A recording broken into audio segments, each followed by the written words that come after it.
I know what you're thinking. That intro was amazing. Thank you. You might also be wondering, didn't you just start this world? How do you already have that diamond axe? I can't actually tell you what happened. Top secret. But I can tell you what definitely did not happen. I'm definitely not a YouTuber noob who spent hours recording gameplay without checking to see if the footage was okay. And that footage definitely was not a bunch of laggy garbage. Okay, so it was a bunch of laggy garbage. It wasn't really my fault because I didn't know that my recording could be laggy even if my gameplay wasn't laggy. But silly mistakes aside, I think I fixed the issue. Things should be good now. And you didn't really miss much because I just had to do all the beginner stuff. I punched a few trees, I killed a few pigs, I mined a bunch, and I found this village.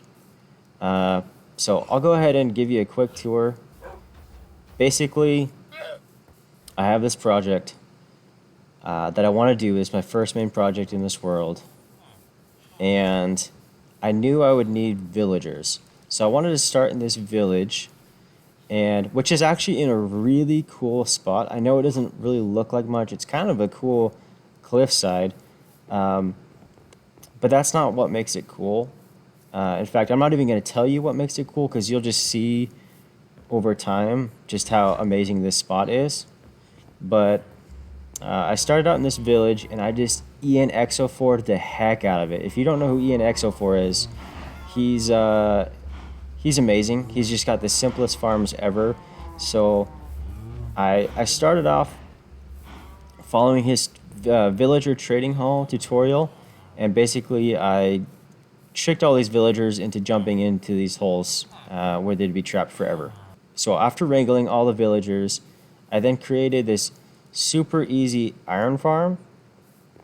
It took like 1 day to build and just been pumping out iron ever since then.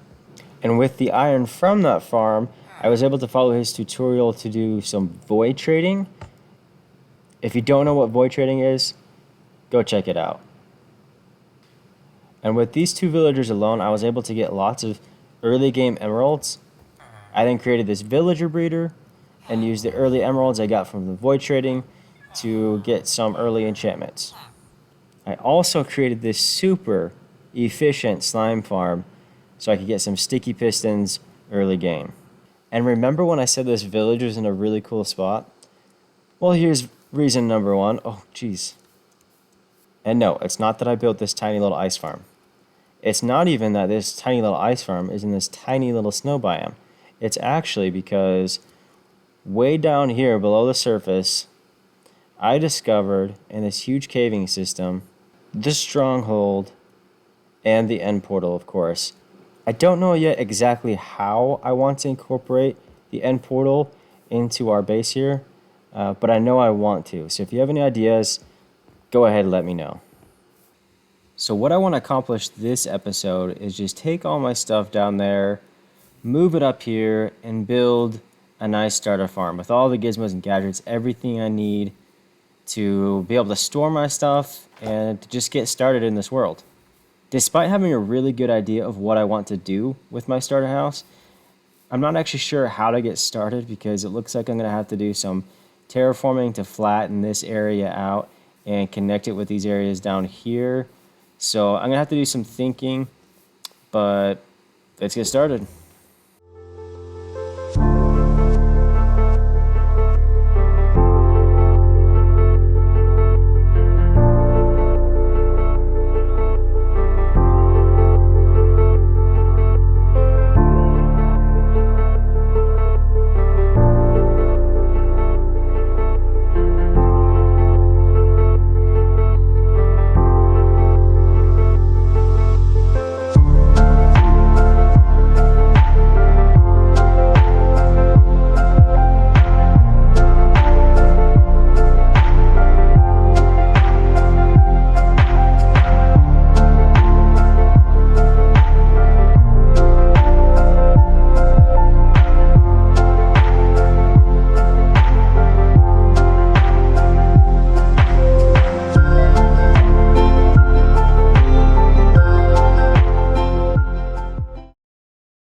done.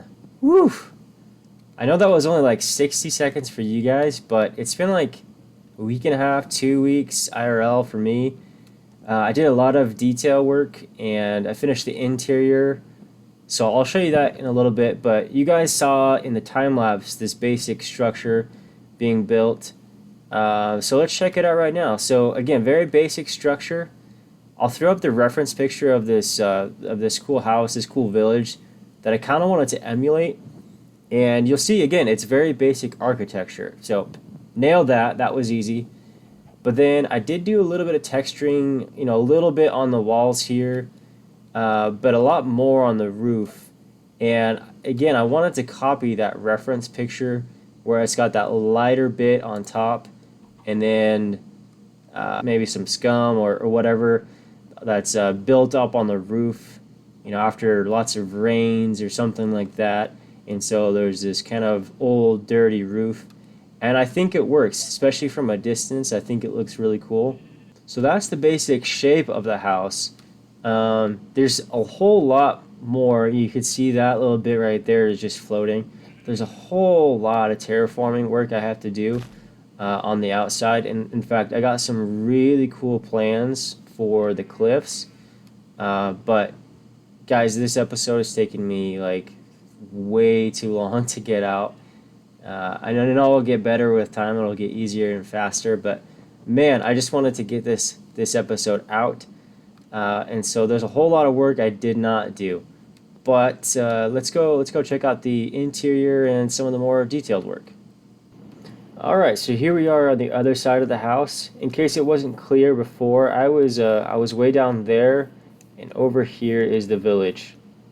So we're just right up here on the edge of this cliffside. And again, a lot of this landscaping, terraforming, still needs to be done. But I just wanted to give you a general feel for maybe what I'm thinking. I was debating between gravel and this deep slate path. I think I like the deep slate, but that might change. We'll go over there in a second. I did this little garden area. It took a long time, a lot of details.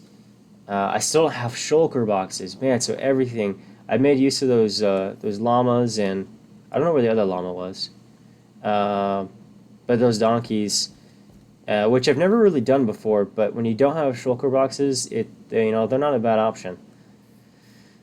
And then there's also this doorway right here in the front. But let's take a look inside.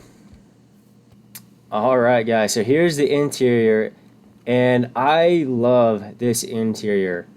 So in case you couldn't catch the vibe from the exterior, I really wanted this house to feel old, and not just with like wear and tear, like the scuffing on the floor, but I wanted the style and even the layout of this home to feel old. So, here in this dining room we have this old rug. No TV. Instead, we have this wood stove, which I think I really, really like. It's a very simple focal point, but again, I just think it sells the age of the home.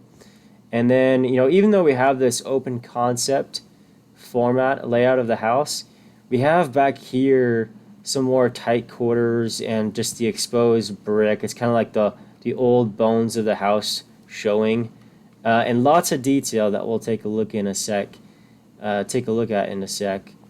But first, let's look at the kitchen. So this is Ilmango's mud farm. I don't actually have a use for this yet because I don't have the water bottles in. It takes a lot of water bottles, but eventually we'll be able to start making mud from this.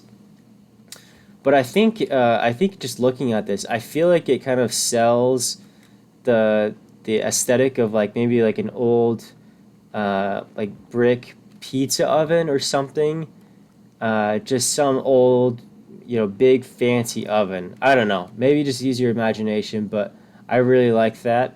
And then this floor, this is probably my favorite part of the downstairs. Honestly, it's so simple, but people don't really use this glazed terracotta very often, and so when you do, it's kind of eye-opening, eye-catching. And I think this really does work as like some really old linoleum that's scuffed up, maybe even a little bit moldy or something. It just makes me feel like it's, this is 20, 30 years old and not well maintained. And then we just have some other basic details here in the kitchen. And then, of course, I'll need some storage, so I added some barrels. There's lots of barrels. In fact, these right here are barrels. There's some on the other side. So I should have plenty of storage in here. Otherwise this this doesn't really serve me. This we'll get to in a second. I'm really excited about this back here. But I wanted to add, and hopefully you'll see all throughout this, I have this farm here. I wanted to add a lot of functionality. And so, but I also wanted it to look good. So here are some, I don't have any lava yet, but here's some lava. We could just put some lava back up here. And then these cauldrons will just fill up with lava. So, a mini little lava farm there that I can grab. And I think it works. It's not, it's kind of in the kitchen area, but kind of in the back. Maybe there's some more industrial ovens or something like that. And then some workshop materials. And then again, here's the garden area, but we'll go back out there in a second. Some more barrels. And then before we go up the stairs, I really wanted to have some sort of like little loft area that goes all the way up to the rafters and the roof. And so I think that looks really cool, with the banisters up there. And if we make our way up the stairs, we have this enchanting area, which I think is really cool. And we can even, if we just pop over here, we can even sit down right here and have a little chat. We can make notes in our book. So I think that's a pretty cool touch. And then here we have this hallway. I feel like in every old house, there's lots of tight quarters. And so far, I had the open concept downstairs. I have this open loft area. So I wanted at least part of the house to have this kind of really tight quarters feel.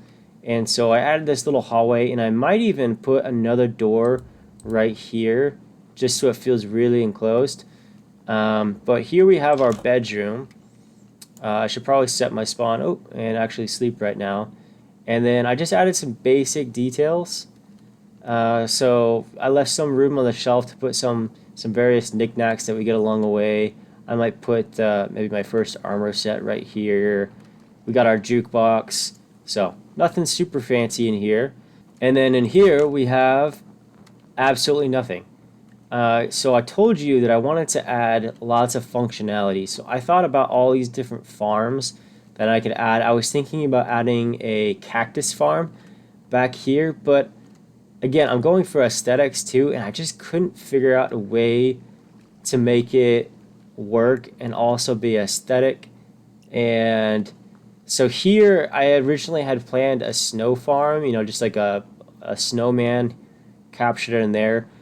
But I don't really need snow right now, so I wasn't sure if I wanted to dedicate that space to maybe something else.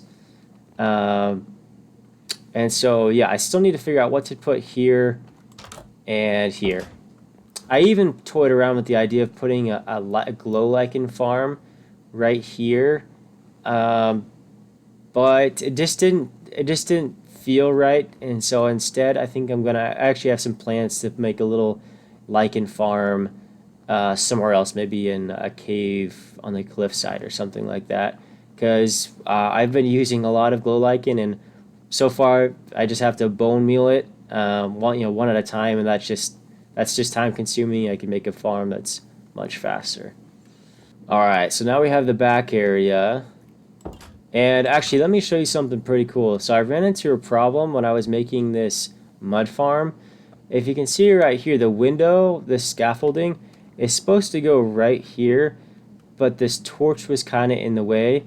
So it was honestly this problem, the fact that this torch right here is kind of in the way of the window, that kind of prompted me to do this whole back area. I needed some way to make that make sense. And so here in the back area, first I'll show you, I just stacked some barrels right here and some scaffolding. Oh shoot, a creeper. Oh man. I didn't show you in the time lapse, but I actually got killed by a creeper when I was building the structure of the house. Yep, there we go. And he did a lot of damage, so I'm working on mob proofing this area. Man, I'm still getting some lag. But here we go. I added some more scaffolding and some barrels for extra storage, but also just gave a reason to pop this scaffolding outside. And I think it works. I don't think you can really tell from the outside or the inside that's a little funky. And then here I added just kind of what we had. We had this down below, just some auto furnace and an auto composter. I wanted to put it right here though, just because again, there's I had to hide some stuff, so I think it's a good spot. And I think it kind of looks cool on the back of the house, like it's some old machinery or something like that. So I think that looks pretty cool. Everything else so far is just aesthetic. You know, we have some composters, again, more storage. This is where I can store some moss related stuff, some flowers, maybe some miscellaneous stuff. And then I recently saw this cool trick of using the hopper minecarts as pots, and I think that's really cool. And then up here you can see kind of a little lattice work, and I think that looks really cool. So I just grabbed these two boats here, and I recently saw this cool trick. So we just put it down, and then we can just drive right over these crops, and it doesn't hurt them.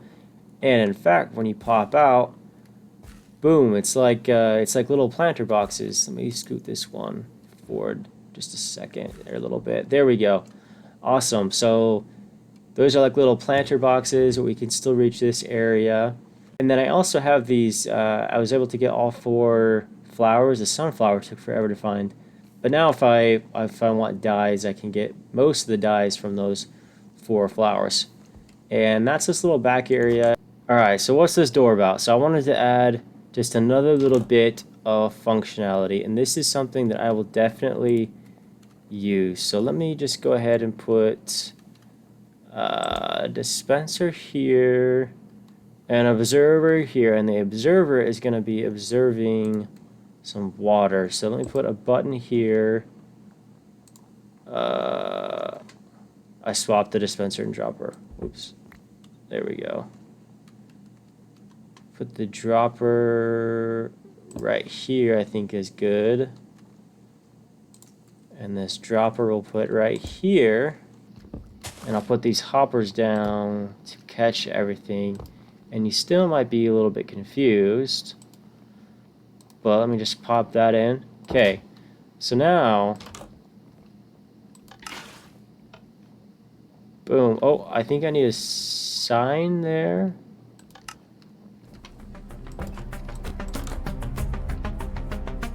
Oh my goodness. Okay, I need to do something about the mobs. Oh my goodness. Where's my bow? I don't even have any arrows. I do have a couple. There's another creeper. Oh my gosh. What in the world? Is there a creeper out this way too? My goodness. He's just chilling there. Oh guys, I really don't want him to blow up.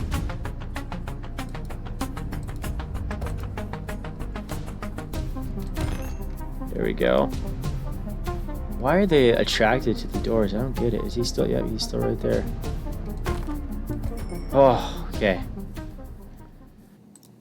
So this is an auto concrete machine because I used a lot of concrete on this build, and this should make it easier to just get a whole bunch of it. Yes, there we go. Perfect. So everything should have either ended up in my inventory or in here. Did I place the hoppers wrong? I had a full stack. Where'd it go? Maybe did it go underneath? Huh, but I put this button here so that I don't have to have the water running constantly. And so I like this. It's just a little more... Oh, Yeah, I think I need to fill in some of the holes underneath. But I think there's a good way to cram in some extra functionality into this place. Is this pointing into the... Huh. Well, I will have to figure that out. So maybe this isn't so useful. But it's things like that. I wanted to pack that as many things as I could into this build without making it feel like it, too much. So we have the mud farm here, we have the concrete maker, we have the lava farm. Out here we have all these dyes. I'm really scared about these open doors now with all the creepers. We have the auto composter, auto furnace, a bunch of storage. We have the enchanting setup. But we have some extra space. We have this space right here, this space right here, and potentially some space in this in the rafters. Although this is kind of ugly, I don't know what I'd want up here.